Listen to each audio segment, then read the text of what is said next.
Parang nagsisisitong si Rigor sa ginawa niya kay Tanggol matapos din naman siyang pinatamaan ni Mokang na masasakit na salita na tagos puso. Samantala, kampante naman itong si Rigor na walang ibang nakakita sa kanyang ginawa dito kay Tanggol na malapit kay Tanggol na pwedeng tumistigo sa ginawa niya kay Tanggol. Maliban na lang umano sa mga marites na sa labas ng hospital kahit lakas loob ni Rigor na sabihin kay Tanggol harap-harapan na hindi niya ito tunay na anak.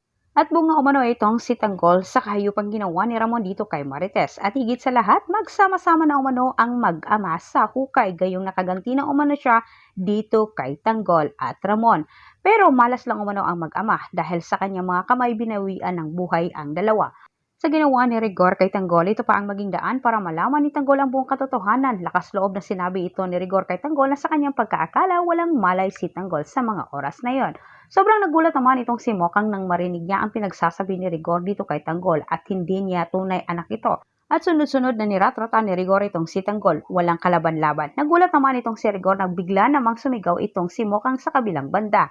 Agad niya itong tinulungan si Tanggol para mailigtas ang buhay ni Tanggol. Pinalabas naman ni Rigor sa kapwa niya mga lisponan ng laban umano itong si Tanggol kaya niya ito tinira para iligtas din umano ang kanyang sarili. Ngunit binara ni Mokang itong si Rigor at pinatunayan ni Mokang na kabaliktaran umano ang nangyari sa pinalabas ni Rigor sa harap ng mga kapwang lispo dito kay Rigor. Walang pag-alinlangan na sabihin ni Mokang dito kay Rigor na kaya umano nagawa ni Rigor na tirahin itong si Tanggol dahil hindi niya ito tunay na anak.